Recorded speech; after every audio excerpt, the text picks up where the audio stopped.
On the morning of December 21st, 1988, a Boeing 747 took off from London Heathrow, bound for New York. It never arrived.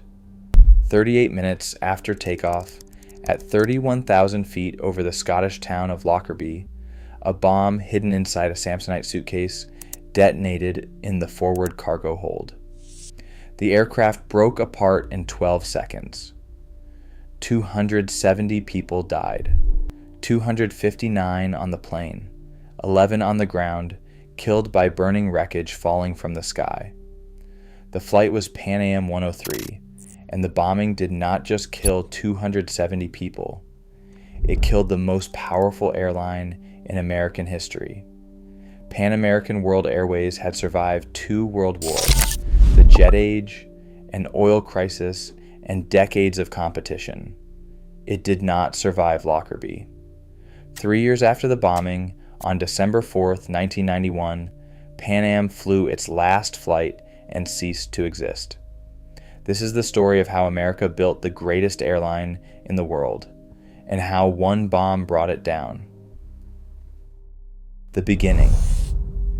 In October 1927, a mail carrier called Pan American Airways flew its first route, Key West, Florida to Havana, Cuba, 110 miles over open water.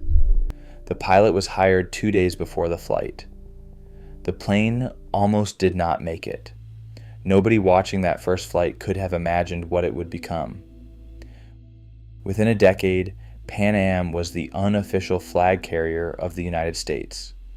Not because the government owned it, because Juan Trippe, the man who ran it, understood something nobody else did. Trippe believed the world was about to get smaller. He believed ordinary people would one day fly across oceans the way they took trains across states. And he spent 40 years building the infrastructure to make that happen before anyone else could. By 1935, Pan Am had flown the first trans-Pacific route from San Francisco to Manila. By 1939, the first transatlantic service from New York to Southampton, routes that nobody believed were commercially viable. Trippe opened them anyway. The planes were called Clippers. The flight attendants wore white gloves. Passengers were served meals on china plates at tables with tablecloths. Flying Pan Am was not transportation. It was an occasion. The peak. On January 22, 1970, Pan Am made aviation history one final time. Juan Trippe had personally convinced Boeing to build a plane larger than anything that had ever flown commercially. A double-deck, 4-engine, wide-body aircraft that could carry 450 passengers. The Boeing 747. Pan Am flew the first commercial 747 from New York to London. The press called it the jumbo jet. The world called it a revolution. Trippe called it the democratization of air travel. He was right. The 747 made transatlantic flight affordable for the first time. Not just for executives and diplomats, for ordinary families, for students, for tourists who had never left their country. By 1970, Pan Am carried 6.7 million passengers a year to 86 countries on 6 continents. Its blue globe logo was recognized in every airport on Earth. The company's slogan was the most experienced airline in the world. It had earned it. Pan Am did not just fly routes, it invented them. It did not just carry passengers, it carried presidents. It carried the Beatles when they landed in New York in 1964. It appeared in James Bond films as the airline of choice for international sophistication. The blue and white livery on a 747 at an airport gate in 1970 was a symbol. It meant America was open for business, that the world was connected, that anything was possible if you were willing to get on a plane. The cracks. Then in 1973, everything changed. The Arab oil embargo quadrupled the price of jet fuel overnight. Pan Am's entire business model was built on long-haul international routes in enormous fuel-hungry aircraft. While domestic carriers could switch to smaller, more efficient planes, Pan Am had no domestic network to fall back on.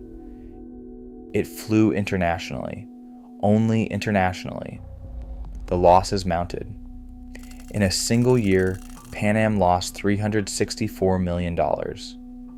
The company began selling assets to stay alive. First, the Pan Am building in Midtown Manhattan was sold to Metropolitan Life for $400 million. Then the Intercontinental Hotel chain. Then the Pacific Division routes, sold to United Airlines for $750 million. Each sale kept the company alive for another year. Each sale made the company smaller and weaker.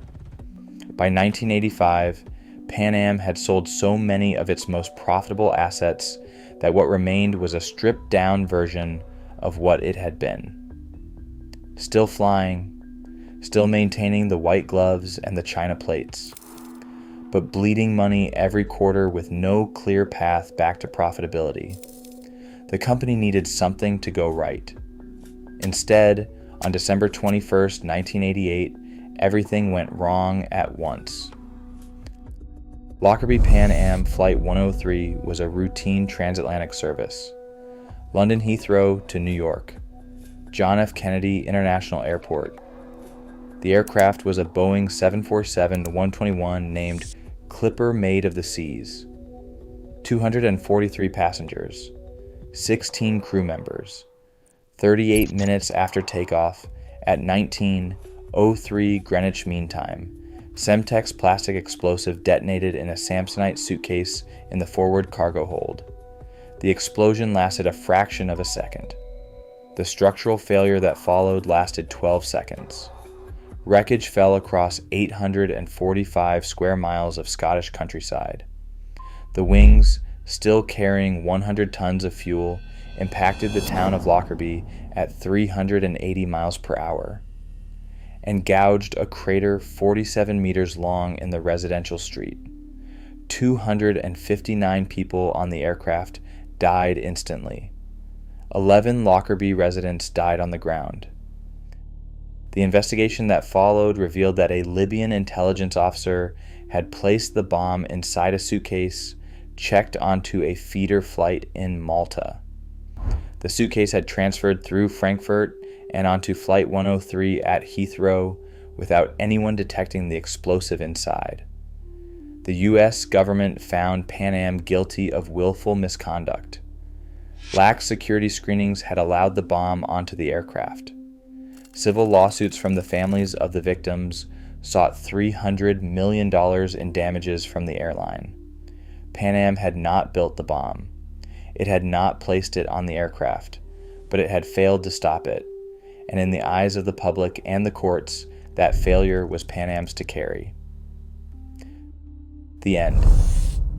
Before Lockerbie, Pan Am had been losing money. After Lockerbie, it was losing passengers. American travelers stopped booking Pan Am flights, not because the airline was less safe than any other carrier, but because the name Pan Am was now associated with a specific image in their minds. A 747 falling from the sky over Scotland, burning wreckage in a residential street, 270 people who had bought a ticket and never arrived. The bookings never recovered. Between 1988 and 1991, Pan Am lost money at a rate of $3 million a day. Every attempt at rescue failed.